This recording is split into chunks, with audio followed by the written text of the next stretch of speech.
poetry I can think of. A knight of the realm. That's right. Fine. Sir Arthur Greenleaf.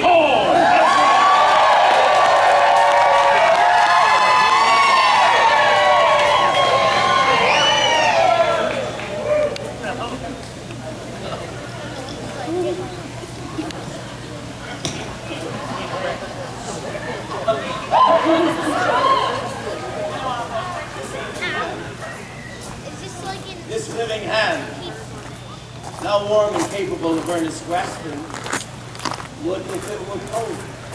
And in the icy silence of the tomb, so haunt thy days, and chill thy dreaming nights, that thou would wish thine own heart dried with blood, that in my veins red life might stream again, and thou be conscience calm.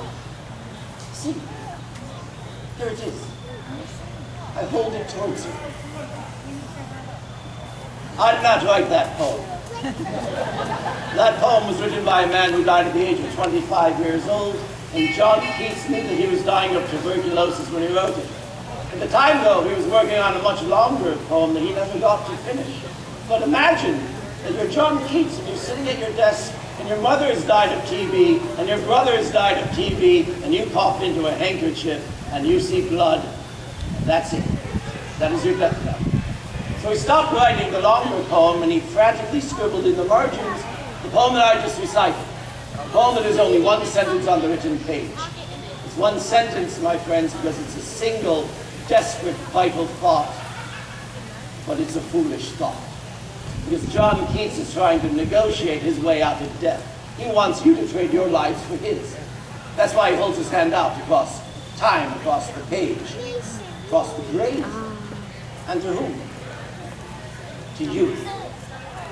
The poet W.H. Auden once said that poetry makes nothing happen. I think he was being clever, because poetry makes nothing happen. It creates something new out of nothingness. It allows the specter of John Keats, dead for 200 years, to appear through those words. So you can look at poetry as being like a hand that extends to you. And I'm glad I could get this off my chest, because I'd like to give you the filthiest poem I've ever written in my life. This is a filthy, disgusting, offensive, awful poem. This poem has brought shame upon my entire house. Bring it on! Including the wraparound porch. Of modest Romanesque design, but tasteful Baroque accents, including the vaulted cupolas and the two swiveling colonnades. Anyway, this poem is so filthy that by law, I'm only allowed to recite half of it in public. Hob, if you will. Hob.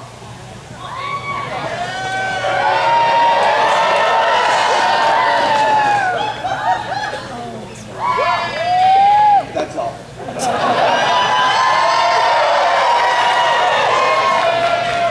This poem is so filthy, so disgusting, that by law I'm only allowed to recite half of it in public, so what I will have to do is bleep out the most offensive sentiments as I approach it. This is a filthy, disgusting, offensive. It's also a love poem.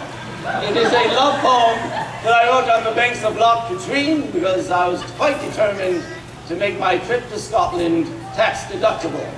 Take that, royal coffers. This poem is called Loch Katrine. In youthful stride we passed the hours that bonny day in spring, beside the banks of Loch Katrine, and cared for not a thing. And there I took my Lucy's hand and gave my love a ring. I swore to her no other man might love her half as true. She sighed aloud, but asked me once, I'll ever say I do. And in that darkened forest glade we lay, we lovers too. I asked if I might kiss her lips and press her cheek to mine. She asked that she might and me from behind.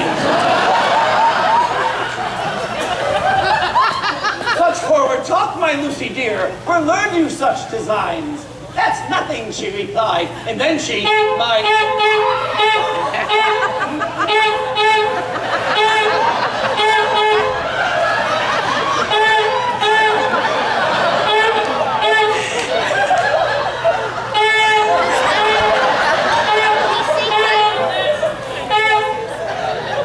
lubrication.